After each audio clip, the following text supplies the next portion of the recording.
The knock went unanswered for the third morning in a row, and that was the detail that finally made Wyatt Mercer stop believing it was nothing. He stood on Margaret Whitmore's porch with a paper bag of groceries going soft in the July heat, the screen door rattling faintly under his knuckles, and behind him, on the sidewalk, his daughter Ella shifted her backpack from one shoulder to the other and asked if maybe Mrs. Whitmore had just gone to visit somebody. Wyatt didn't answer right away. He was looking at the potted geraniums on the windowsill, which Margaret watered every morning without fail, and which were beginning, almost imperceptibly, to wilt. He reached into his pocket for the spare key she'd pressed into his palm 8 months earlier, the day he fixed her garbage disposal for nothing, and she'd said, practically ordering him, that a man who showed up every day without being asked ought to be able to let himself in if something ever happened. He'd laughed it off then. He wasn't laughing now. The key turned, the door gave, and for one suspended second, the hallway beyond was dark and silent in a way that dropped straight through his stomach. Then a shape moved in the dim of the front room, fast, and the door swung the rest of the way open from the other side. And standing in Margaret Whitmore's doorway, in a charcoal blazer that had no business being in this neighborhood on a Tuesday morning, was Audrey Whitmore. The woman who, 11 months earlier, had stood at the head of a boardroom table and told Wyatt Mercer, in front of 9 other people, that his services were no longer required. She looked at him. He looked at her. Somewhere behind her, faint and ragged, came the sound of an old woman's cough, and something in Wyatt's chest, the paper bag, forgotten, slipping from his arm and hitting the porch boards with a soft, spilling crash of oranges rolling in every direction, told him this morning was not going to end where it started. To find out how a fired mechanic ended up standing face to face with the CEO who ruined his career, on the doorstep of the one person tying them both together without either of them knowing it, stay until the very end. 3 years ago, none of this existed. Not the porch, not the geraniums, not the quiet arrangement between a lonely old woman and the single father next door. 3 years ago, Wyatt Mercer walked the floor of Whitmore Industries' manufacturing division as its lead systems technician, the man other engineers called before they called anyone else. When a line went down at 2 in the morning, the man whose signature was on the safety certifications for machines that ran 24 hours a day, building components for half the vehicles on the interstate. He was good at his job in the specific unglamorous way that never gets celebrated, quiet, exact, allergic to shortcuts. He had a wife then too, Rachel, and a daughter not yet in kindergarten, and a life that made sense in the ordinary way lives make sense before something breaks them. What broke it first was not corporate. Rachel died on a Tuesday in early spring, an aneurysm with no warning and no mercy, and Wyatt spent the following 18 months learning how to braid hair before school and how to function on 4 hours of sleep and how to keep grief far enough at bay that it didn't show up on the plant floor where a single lapse in attention could cost someone a hand. He never told anyone at work the particulars. He didn't believe in spreading his weight onto other people's backs. He simply worked and raised Ella and told himself that if he kept his head down and did the job right, that would be enough. It was not enough because Whitmore Industries at that time was chasing a 9-figure contract with a national logistics client, and the man overseeing that push was Derek Calloway, a senior operations director with a talent for saying the right thing in front of the right people, and a much quieter talent for making sure blame, when it came, landed somewhere other than on himself. Calloway had pushed the assembly line past its rated tolerances to hit a delivery deadline that would lock in the contract over Wyatt's written objection, an objection Wyatt had filed through the proper channel 11 days before the failure happened. When a conveyor coupling sheared under the strain Calloway had demanded, injuring no one but halting the line for 6 days and threatening the contract, Calloway did not produce that written objection. He produced, instead, a version of events in which Wyatt Mercer, distracted, grieving, unreliable, had signed off on a maintenance check he should have flagged. The woman who received that version of events, and believed it, because she had no reason not to and 41 other fires to put out that same week, was Audrey Whitmore. Audrey was 34 years old and had been CEO of her family's company for exactly 2 years, having inherited the position from a father who died with the company's finances in worse shape than anyone outside the boardroom knew. She had spent those 2 years being tested, constantly, by a board that wondered aloud whether a woman with a design background truly understood manufacturing, by competitors circling every stumble, by the crushing arithmetic of payrolls that depended on contracts she had to win. She was not cruel, she was cornered and exhausted, and she had built, out of necessity, a hard outer shell that let her make decisions fast and never let anyone see the cost of making them. When Calloway walked into her office with a clean narrative and a name attached to a 6-day production loss, she did not investigate further. She called Wyatt Mercer into a conference room, in front of the operations team, and terminated him on the spot, her voice flat and final, her eyes not quite meeting his. She told him, before he left, that Whitmore Industries could not afford to carry people who couldn't be trusted with the line. Wyatt said nothing in his own defense. He had the written objection saved in an email he never once tried to produce, because producing it publicly would have meant a fight, and a fight would have meant months of his time and energy poured into vindication instead of into the one person who actually needed him. An 8-year-old girl who had already lost her mother and did not need to watch her father lose everything else while battling a company for his name. He picked up the small cardboard box of his desk belongings and walked out. And he told himself, in the parking lot, sitting in his truck with his hands still on the wheel, that some things weren't worth winning if winning meant less of himself left over for Ella. If you're the kind of person watching this who has ever swallowed the truth to protect someone you love, you already know that decision cost him more than any severance package ever could have covered. And if these overlooked hero stories speak to something in you, we're glad to have you with us tonight. There's an old argument that never quite settles, the one about whether loyalty to a company is worth anything anymore, or whether the people who actually build a place with their hands are the first ones a company forgets the moment it's convenient to forget them.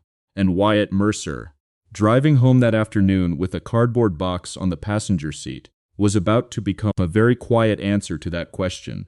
He found handyman work within 3 weeks, because a man who can diagnose a hydraulic coupling failure by sound can certainly fix a garbage disposal.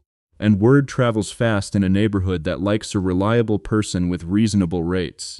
It was on his 4th job, replacing a water heater 2 houses down from his own, that Margaret Whitmore first appeared on her porch in a cardigan the color of dried lavender, and asked, in the imperious tone of a woman used to being obeyed, whether the young man doing such careful work might have a few minutes to look at her back door, which had been sticking since March.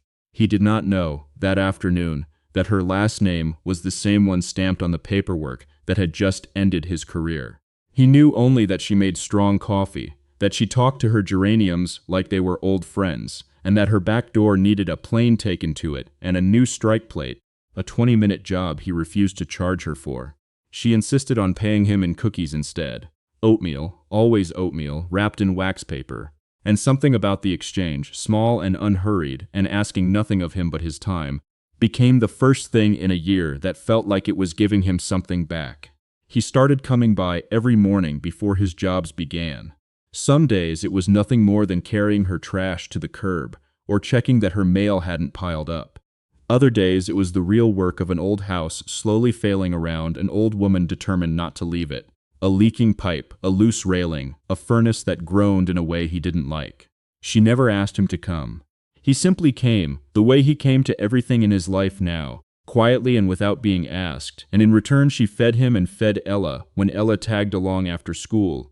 And she told him stories about a granddaughter she said she hadn't spoken to in almost 4 years. A granddaughter who'd gotten, in Margaret's words, so important she forgot where she came from. Neither of them said the name Whitmore out loud in a way that would have connected the dots. Why would they? It was to Wyatt simply the surname of a kind old woman 2 doors down. It would be nearly a year before that surname stopped him cold. Standing on her porch, groceries spilling across the boards, staring into the eyes of the woman who had fired him. 8 months would pass, quiet and uneventful on the surface, before that ordinary Tuesday morning finally arrived. The one where a door meant to open onto an old woman's kitchen would instead open onto everything Wyatt Mercer had spent a year trying not to think about. The conference room where Wyatt Mercer lost his job had floor-to-ceiling windows, overlooking the assembly floor he'd spent 9 years keeping alive. And he would remember, later, that the light coming through those windows that morning was almost aggressively bright. The kind of clear autumn light that made everything look clean and reasonable, even when nothing about what was happening was either of those things. Derek Calloway stood at the head of the table with a printed incident report in his hand. His tone measured and regretful in the way of a man delivering news he wants everyone to believe pains him. He walked the room through 6 days of lost production, through a client relationship now in jeopardy, through a maintenance sign-off with Wyatt Mercer's name on it, dated the morning of the failure. He used words like accountability and standard of care and unfortunately, given recent personal circumstances. And that last phrase was the only moment Wyatt's jaw tightened, because it meant Calloway was invoking Rachel's death, invoking a widower's exhaustion as evidence of unreliability, and doing it so smoothly that half the room nodded along without registering what had just been said. Audrey Whitmore sat at the opposite end of the table, arms folded, and when she finally spoke she did not raise her voice, which was somehow worse than if she had. She said the company could not afford to carry someone who couldn't be trusted with the line. And she said it looking somewhere over Wyatt's shoulder, not quite at him, the way people look at a decision they've already made and don't want to examine too closely. She asked for his badge. She thanked him for his years of service in the flat, procedural cadence of someone reading from a script written to end conversations quickly. Wyatt could have said the words that were sitting in his throat. He could have said that he'd filed a written objection to running the line past tolerance 11 days before the coupling failed, that the email existed, time-stamped, sitting in a server somewhere with his name on it and Calloway's name in the recipient line. He looked at Calloway for exactly 1 second too long, long enough that Calloway's composure flickered, just barely, just enough for Wyatt to understand that the man knew exactly what he was doing. Then Wyatt looked back at Audrey, and thought about Ella waiting for him at his sister's house, thought about the 18 months of grief he'd already spent trying not to let touch her, thought about what a drawn-out fight over blame would cost in hours and energy he did not have to spare. And he said nothing at all. He set his badge on the table, gathered the few things at his desk that mattered to him, and walked out through the floor he'd kept running for 9 years, without a single person stopping him to ask if the story they'd just heard was true. The parking lot that afternoon was nearly empty, and Wyatt sat in his truck for a long time before he turned the key, not because he was devastated in a way that showed on his face. He had gotten very good, in 18 months of grief, at not showing things on his face, but because some part of him was doing arithmetic. Severance, minus the mortgage, minus what Ella would need for the year ahead, divided across however many weeks it took to find something else. He drove home and told his daughter that he had a new schedule now, that he'd be picking her up himself instead of the after-school program. And she had been delighted by that, too young to hear what he wasn't saying, and something about her delight in the middle of the wreckage was the thing that nearly broke him. If you've ever had to smile for someone you love while something inside you was quietly falling apart, you already understand the particular weight Wyatt was carrying home that night.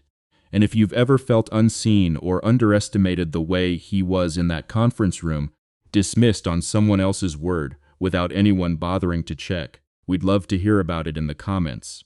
Because so many of you watching this have lived some version of it yourselves. There's a version of this story where Wyatt fights back immediately, hires a lawyer, forces Whitmore Industries to reckon with what actually happened on the floor that week. There's an old debate that never quite resolves about whether silence is dignity, or whether it's just fear wearing dignity's clothes, whether a person who's been wronged owes it to themselves, and to everyone who might be wronged after them, to speak up the moment it happens, rather than swallowing it and hoping the world sorts itself out later. Wyatt chose silence, and he chose it for a reason that made sense only to him. He had exactly so much fight left in him after Rachel, and he had decided, without agonizing over it, that whatever fight remained belonged to Ella, not to a company that had already made its decision. What he did not know, what nobody in that conference room knew, was that the man standing at the head of the table delivering his measured, regretful little speech had timed the whole maneuver with unusual precision.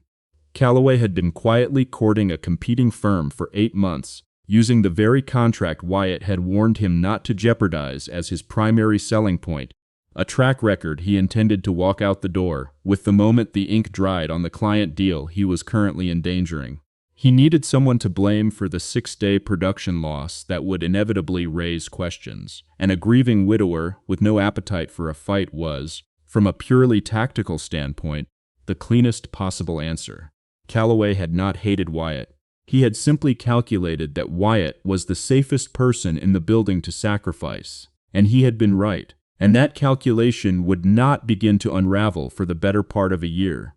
Wyatt spent the first month applying to other manufacturing roles in the region, sending out a resume that could not, by its nature, explain the real story behind his last job's ending, and getting back either silence or the polite non-answer of companies who'd apparently made a call to Whitmore Industries and heard whatever version of events Calloway had left behind him like a trail.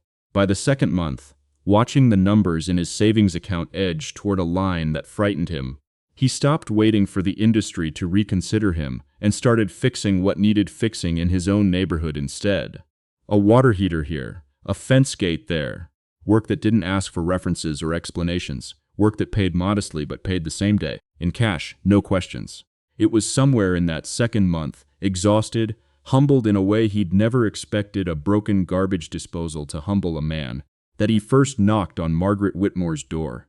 He did not know, standing on her porch with a toolbox in hand, that the woman offering him coffee and oatmeal cookies was watching the whole exchange with a kind of quiet, growing attentiveness that had nothing to do with her plumbing. Margaret Whitmore noticed things. She had noticed, for years, that her granddaughter, Audrey, had grown into someone who moved through the world at a speed that left almost no room for anyone who couldn't keep pace. And she noticed, within a few short weeks, that the quiet man from 2 doors down moved through the world at exactly the opposite speed, unhurried, precise, present in a way she had almost forgotten men could be present. She did not ask him many questions about his old job. She sensed, the way people her age often sense things younger people are too impatient to sense, that there was a wound there she wasn't meant to touch yet. 1 month later, an ordinary Thursday afternoon would put a name to that wound neither of them had spoken aloud, and it would arrive, though nobody could have predicted it, wrapped in nothing more dramatic than a stray piece of mail. The mail came addressed, as it always did, to Margaret Whitmore, and Wyatt had carried her mail up from the box at the curb 100 times, without a second glance at the name printed above her address, until the Thursday a glossy corporate newsletter slipped out. Of the stack, the kind of quarterly shareholder update companies send to family members with old stock in the business. And there, on the front page, under a photograph he recognized instantly, ran the headline, Whitmore Industries names Audrey Whitmore chair of the board. He stood on the porch, holding it for a long moment, and something cold moved through him as the pieces reassembled themselves. The same last name, the same face that had once told him the company couldn't afford to trust him, the sweet old woman inside who called that same face my granddaughter, with a wistfulness he'd mistaken for simple family distance. He did not say anything to Margaret about it that day. He told himself it didn't matter, that Margaret was Margaret regardless of who her family was, that he came for her, not for anyone connected to her. But it sat differently in him after that, a small stone he carried without mentioning. Margaret, for her part, had begun noticing something was catching in her own chest that autumn, a guilt she'd carried for years, finally surfacing the way old injuries surface with age, sharper rather than duller. She had not spoken to Audrey in almost 4 years, not since a holiday argument neither of them would fully explain even to themselves, an argument rooted less in any single grievance than in 2 strong-willed women who had each decided, separately, that reaching out first meant losing some private contest neither had ever agreed to enter. Margaret would sit on her porch some evenings after Wyatt left and think about her granddaughter, alone in that enormous glass office downtown. And she would think, with a clarity that frightened her, that she did not have an infinite number of autumns left to fix what pride had broken. It was around this same time that a name surfaced inside Whitmore Industries that would eventually matter more than anyone yet understood. Priya Anand, a young analyst in operations who had been quietly cataloging production data for an unrelated audit, stumbled across an email chain from the year before, a written objection, timestamped and unambiguous, filed by a systems technician named Wyatt Mercer 11 days before a well-known production failure, addressed to Derek Calloway, and never once surfaced during the internal review that led to Mercer's termination. Priya did not know Wyatt Mercer. She knew only that the data in front of her didn't match the data in the official incident report, and being the sort of person who couldn't leave a discrepancy alone, she flagged it quietly to her manager and kept a copy for herself, uncertain yet what, if anything, she was going to do with it. Audrey Whitmore, meanwhile, was under a different kind of pressure entirely. The contract Calloway had once endangered had come through, barely, but Calloway himself had resigned 8 months later, abruptly, to take a position at a rival firm, and in the handover of his files, small inconsistencies had begun surfacing that nobody yet had the full picture to explain. A missing objection here. A signature that appeared on a maintenance log dated after the employee in question had already clocked out for the day. Audrey, sharper than her board gave her credit for, had begun quietly pulling threads on her own, in the after-hours way of someone who suspects a mistake was made, but isn't yet ready to say so out loud. Because saying so out loud would mean admitting that she had fired a man on the word of someone who was, increasingly, looking less trustworthy by the week. There's an old tension in workplaces like this one, between the newly credentialed executives who arrive with the spreadsheets and the frameworks, and the people who've spent decades with their hands on the machines themselves, learning things no MBA program teaches. A tension over who actually deserves the final word when the two kinds of knowledge disagree.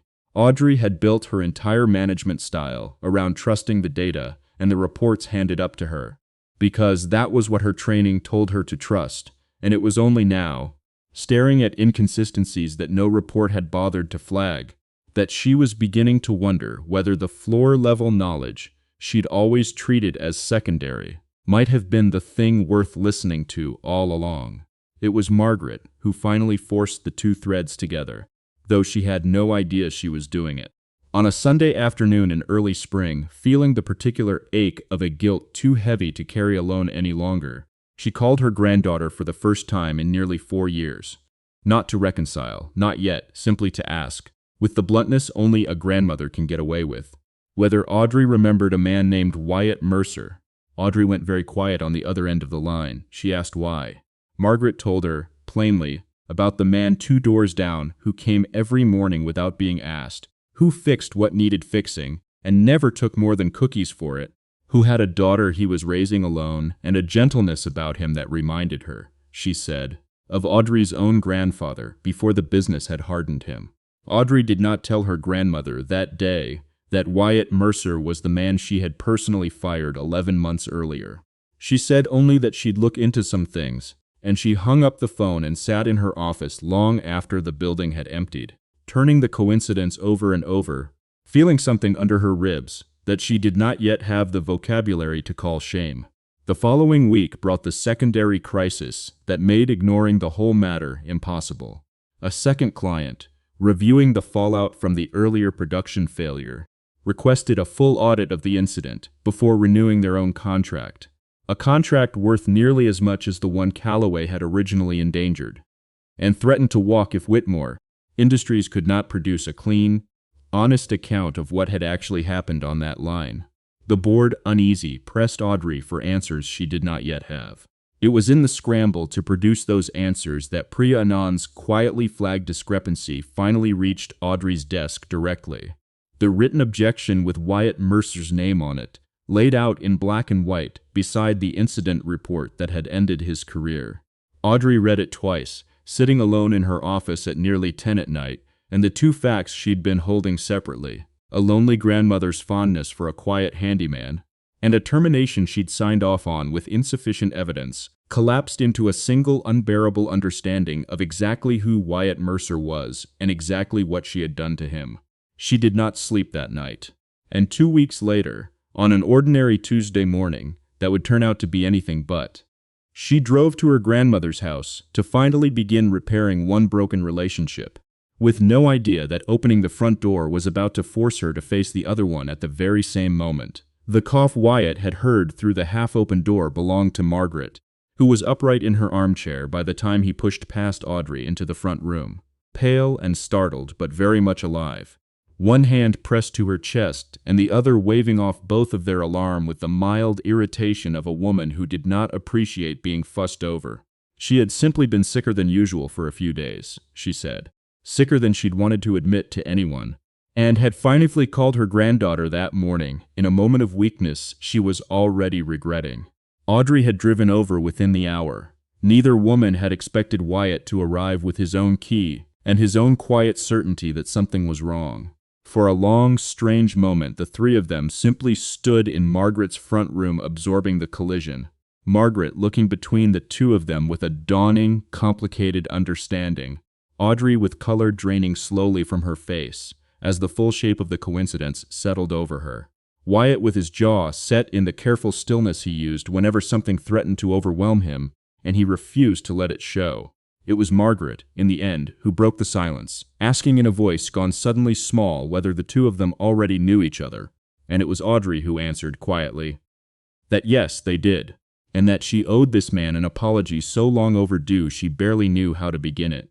What followed over the next several weeks was not the dramatic public reckoning either of them might once have imagined, but something slower and more exacting, built out of the same specific, careful competence Wyatt had always brought to everything he touched. Audrey called for the full incident file to be reopened, and when Priya Anand's original discrepancy was laid alongside a formal outside review, the picture assembled itself with a precision that left no room for doubt. The written objection Wyatt had filed 11 days before the failure, the falsified maintenance timestamp that placed his signature on a check performed after he had already left the building, the pattern of small, careful omissions that traced, every time, back to Derek Calloway. Calloway, reached for comment by the outside investigators at his new firm, offered first a bland denial, then a series of increasingly specific explanations that contradicted each other in exactly the ways guilty explanations tend to. And when the original, unaltered maintenance log was finally recovered from an off-site backup server, neither he nor anyone else had thought to scrub, the contradictions collapsed entirely. He resigned from his new position within the month, quietly, the way men like Calloway always leave. Not with a confession, simply with a silence that told everyone paying attention everything they needed to know. None of that vindication moved Wyatt the way people might have expected. When Audrey called him personally to lay out what the investigation had found, her voice unsteady in a way he had never once heard from her, he listened without interrupting, and when she finished, he said only that he appreciated her telling him directly instead of through a lawyer. He did not gloat. He did not demand an apology tour or a settlement or a public statement clearing his name in the trade press. What he showed her, in the weeks that followed, was something Calloway's polished replacements at the plant had never managed to show anyone, a level of exacting, specific competence that made her understand precisely what the company had thrown away. He came by the plant once, at Audrey's quiet request, to look at a coupling failure eerily similar to the one that had ended his career.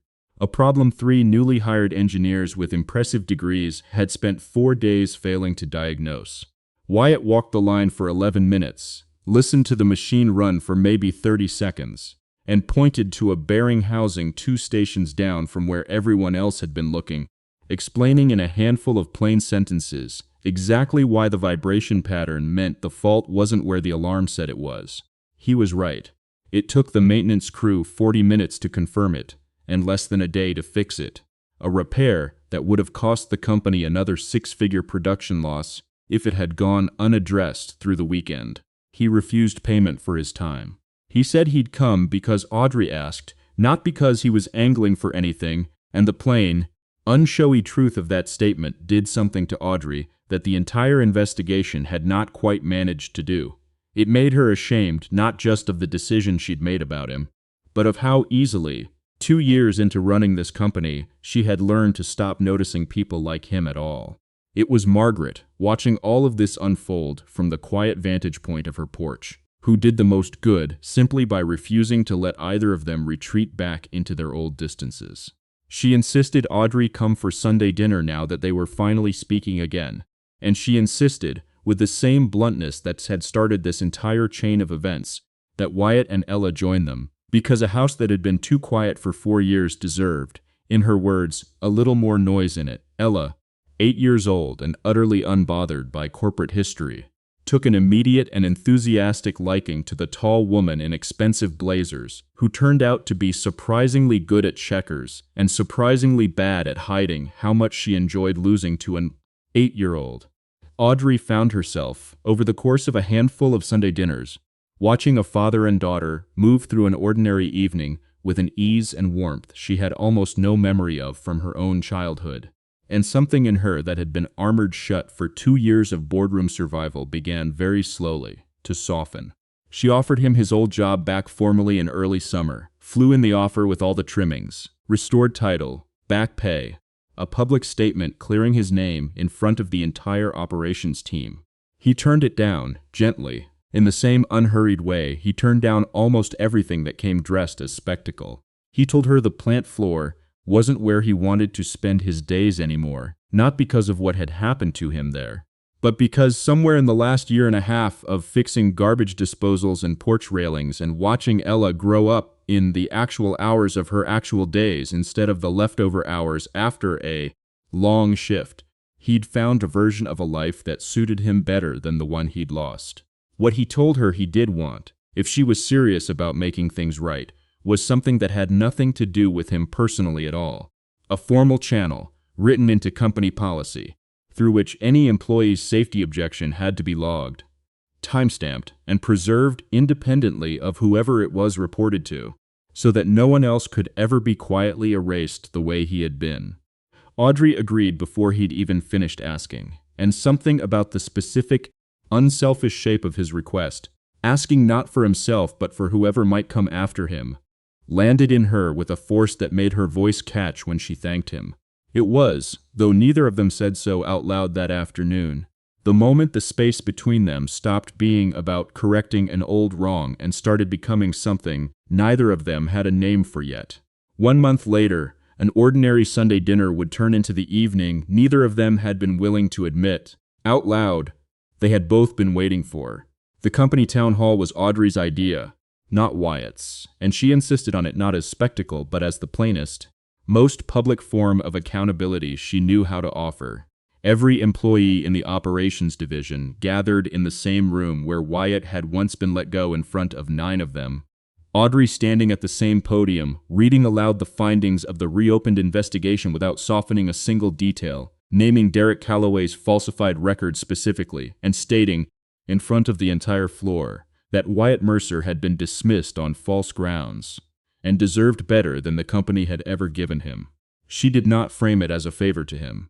She framed it as a debt the company owed to everyone in that room, a promise that no one's name would ever again be quietly sacrificed to protect someone above them, and when she finished, the applause that rose up was not for her but for the man standing quietly near the back, uncomfortable with the attention, who had asked, more than once, whether this part was really necessary. It was, she'd told him. Not for his sake alone, but for the 3 technicians who came up to him afterward, unprompted, to say they'd once been afraid to file objections of their own. The new policy Wyatt had asked for went into effect that same quarter, an independent, time-stamped reporting channel now written permanently into the company's operating procedures.